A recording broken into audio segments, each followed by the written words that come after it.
Kalian udah pernah dengar apa belum? Cerita tentang larangan camping menggunakan tenda warna merah di suatu gunung.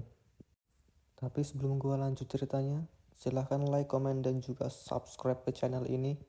Maka kalian berhasil menjadi orang pertama yang berinteraksi di channel gua.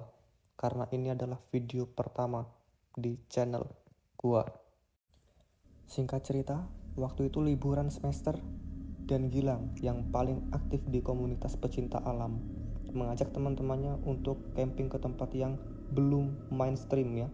Spot yang dia incar Gunung Cakrabuana, sebuah kawasan hutan pegunungan yang jarang dijamah, tapi baru-baru ini mulai dibicarakan di forum-forum anonim pendaki karena keindahannya yang liar dan belum tercemar. Singkat cerita, 4 temannya, sebut saja namanya Wulan, Jaka, Sari, dan Anton, mengiyakan tanpa pikir panjang karena mereka semua butuh pelarian dari rutinitas kampus dan tekanan dari skripsi.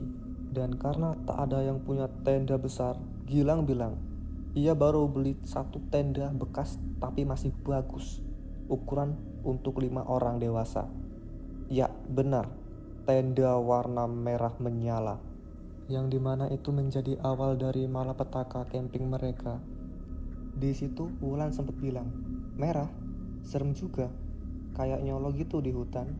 Tapi Gilang cuma tertawa, biar gampang dicari kalau nyasar. Perjalanan ke Gunung Cakrabuana memakan waktu kurang lebih 8 jam. Sebelum masuk jalur pendakian, mereka berhenti di sebuah warung kecil di pinggir hutan. Di sanalah mereka pertama kali mendengar suatu peringatan. Seorang nenek tua yang menjaga warung itu sendirian menatap tajam ke arah tenda merah yang disampirkan di motor Gilang. Wajahnya langsung berubah tegang. Nenek tua itu berkata, "Nak, tenda itu jangan dibawa ke sana. Jangan kalian pasang di dalam hutan. Apalagi warna merah. Itu pamali," ucap si nenek.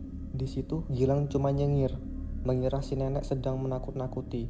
Tapi Wulan merasa bulu kuduknya berdiri. Itulah yang jadi awal yang dinamakan ada yang berdiri tapi bukan keadilan. Sudah banyak yang tak pulang, Nak. Mereka bilang dipanggil sama yang suka warna itu, ucap si nenek tua itu, yang berusaha untuk meyakinkan mereka berempat. Singkat cerita, mereka lalu masuk lewat jalur barat, jalur yang menurut forum sudah ditutup karena longsor dan beberapa kasus hilangnya pendaki. Tapi itu justru membuat mereka makin penasaran. Perjalanan lancar. Sekitar pukul 4 sore, mereka sampai di sebuah lapangan kecil di tengah hutan pinus. Tempatnya sunyi, indah dan terasa sangat kosong. Tenda merah pun didirikan. Kontras mencolok dengan pepohonan gelap dan kabut tipis yang mulai turun menjelang malam. Saat makan malam, suara angin membawa semacam bisikan dari kejauhan. Wulan merasa ada yang mengawasi mereka. Anton bilang itu cuma efek suasana. Tenang aja Lan, Antu gak bisa makan mie instan. Semua tertawa, tapi malam itu tak satu pun dari mereka benar-benar bisa tidur. Sekitar jam 2 dini hari, Sari terbangun. Ia merasa kakinya disentuh. Saat membuka mata, ia melihat bayangan kecil berdiri di ujung kaki, diam dan menatap. Tapi saat ia berteriak, bayangan itu tiba-tiba saja menghilang. Wulan pun bangun karena mendengar suara lonceng kecil berayun pelan di luar tenda. Gilang keluar dan menemukan tak ada apa-apa, kecuali tumpukan batu kecil tersusun rapi terbentuk lingkaran, padahal mereka tak pernah membuatnya. Saat pagi tiba, mereka menemukan kejanggalan yang cukup aneh, yaitu Anton menghilang. Sandalnya ada di luar tenda, tasnya utuh tapi tubuhnya lenyap. Di situ mereka sangat panik, berjam-jam mencari tapi tidak juga menemukan Anton.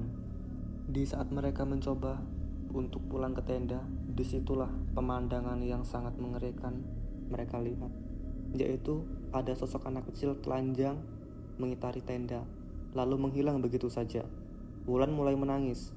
Jaka mengusulkan untuk turun, tapi Gilang bersikeras menunggu hingga sore. Mereka berharap Anton hanya pergi sebentar, tapi hati kecil mereka tahu ada yang tidak beres. Di saat sore menjelang malam, Wulan membersihkan tas tidurnya dan menemukan boneka kayu kecil berbentuk anak-anak dengan mata hitam besar dan mulut tersenyum lebar. Boneka itu basah, seperti habis direndam. Gilang panik dan akhirnya mengaku tenda itu ia beli dari seseorang di pasar gelap peralatan gunung. Si penjual bilang, "Jangan pasang tenda ini di tempat kosong, apalagi di tengah hutan." Tapi Gilang pikir itu cuma mitos buat menakut-nakuti. Singkat cerita, akhirnya sore pun berubah menjadi malam. Disitulah kejadian yang sangat mengerikan terjadi, yaitu Jaka mendadak kerasukan. Ia bangun dan mulai menyusun batu, lalu menggambar simbol di tanah dengan darah dari tangannya sendiri. Wulan berusaha menghentikannya, tapi Jaka terus bergumam, "Kita dipanggil buat jaga." Di luar tenda, suara langkah kaki kecil berlarian, tapi tak ada anak-anak. Suara tertawa, menangis, dan bisikan, "Tenda merah, tenda merah." Saat mereka memutuskan untuk kabur, jalur hutan tak lagi sama. Arah utara kini membawa mereka kembali ke tenda. Arah barat juga. Mereka mencoba terus berjalan, tapi entah kenapa selalu kembali ke titik yang sama. Sari mendadak pingsan dan tubuhnya mengerah seperti batu. Gilang akhirnya diam, menatap tenda dengan tatapan kosong. "Kita gak bisa pulang, Lan. Tenda ini bukan tenda, ini pintu," ucap Gilang dengan raut wajah yang sudah ketakutan dan putus asa.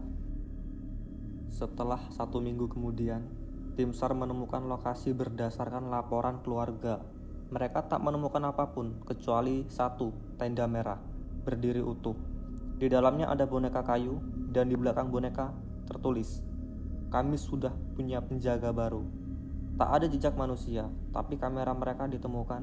File terakhir memperlihatkan wajah Wulan berdiri di dalam tenda, menatap kamera, lalu tersenyum lebar. Dan di belakangnya ada anak-anak kecil dengan badan warna merah tanpa wajah.